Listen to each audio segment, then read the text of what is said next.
नमस्ते दोस्तों, क्या आप भी एक नया घर खरीदने की सोच रहे हैं या फिर एक नई प्रॉपर्टी लेने के प्लान में हैं? तो आज की इस वीडियो को अंत तक ज़रूर देखिएगा क्योंकि आज का वीडियो आपका बहुत सारा पैसा सेव करने में मदद करेगा। आपको एक आइडिया मिलेगा कि आपको रेंटल अपार्टमेंट में रहना चाहिए या फिर आपको एक प्रॉपर्टी खरीदनी चाहिए। इन दोनों में से किसमें सबसे ज्यादा आपका फायदा है और किसे चुनना आपकी समझदारी होगी। आइए देखते हैं, बैठचंद मजा आएगा।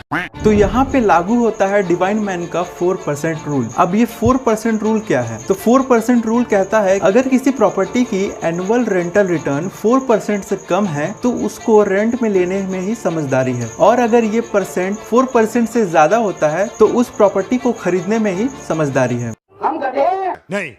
तो सपोज आप एक अपार्टमेंट में रहते हैं जिसका रेंट महीने का 15,000 रुपए है और उस अपार्टमेंट की कीमत 50 लाख रुपए है। तो उस हिसाब से देखा जाए तो आप पूरे एक साल में 15,000 इंटू 12 यानी 1,80,000 1,80,000 तो सिर्फ आप एक साल का उस अपार्टमेंट के लिए रेंट देते हैं। तो गाइस, अगर हम इस प्रॉपर्टी का एनुअल रेंटल रिटर्न निकाले, सिंपली आप एक साल का रेंट यानी 1,80,000 रुपए इंटू 100 डिवाइडेड बाई प्रॉपर्टी की कीमत यानी 50 लाख रुपए, अगर इसका परसेंटेज निकाले तो वो होगा 3.6%। तो क्योंकि इस प्रॉपर्टी की एनुअल रेंटल रिटर्न 3.6% है यानी 4% से कम है, तो यहाँ पे आपके लिए बेस्ट ऑप्शन रहेगा कि इस प्रॉपर्टी को आप रेंट पे ले ले। इसी में आपका फायदा है और आपकी समझदारी भी होगी। आप अपना काफी सारा पैसा सेव करेंगे लॉन्ग टर्म में। तो अगर सपोज आप अमेरिका के किसी सिटी में प्रॉपर्टी खरीदना चाहते हैं, अमेरिका का दलाल बहन, और गाइस उस प्रॉपर्टी की कीमत 1 करोड़ रुपए है और उस अपार्टमेंट का मंथली रेंट 50,000 रुपए इंडियन रुपीज में है, बट आप कंफ्यूज हैं कि उस प्रॉपर्टी को खरीदनी चाहिए या फिर उसको रेंट में लेना चाहिए, तो यहाँ पे आप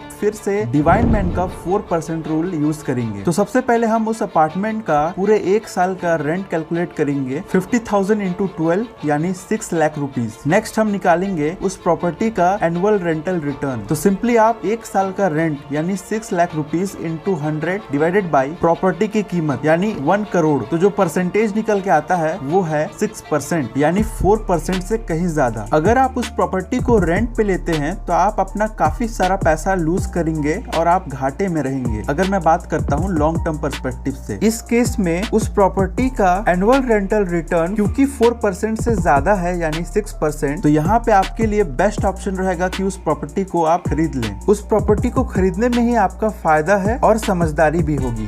कोई बात नहीं, हम तो हैं। अच्छा। तो आई होप गाइस आपको समझ आ गया होगा कि कैसे आप सिंपली डिवाइन मैन का 4% रूल यूज करके पता लगा सकते हैं कि आपके लिए कौन सा बेस्ट ऑप्शन रहेगा, प्रॉपर्टी को खरीदना या फिर प्रॉपर्टी को रेंट पे लेना, जिससे आप अपना काफी सारा पैसा सेव कर सकते हैं और उसको कहीं और इन्वेस्ट कर सकते हैं एंड ओवर द पीरियड आपको काफी अच्छा रिटर्न देखने को मिलेगा। तो मैं आशा करता हूँ आपको वीडियो पसंद आया होगा। अगर पसंद आया तो लाइक कीजिएगा, चैनल पे नए हैं तो चैनल को सब्सक्राइब करके बेल नोटिफिकेशन ऑन कर लीजिएगा, क्योंकि हम ऐसे ही अमेजिंग कंटेंट और interesting videos financial, market and science and technology के फील्ड से लाते रहते हैं। वीडियो में अंत तक बने रहने के लिए, चैनल सब्सक्राइब करने के लिए, आपका बहुमूल्य प्यार और समय देने के लिए आपका बहुत बहुत धन्यवाद। तो मिलते हैं अगले एपिसोड में, तब तक के लिए नमस्ते।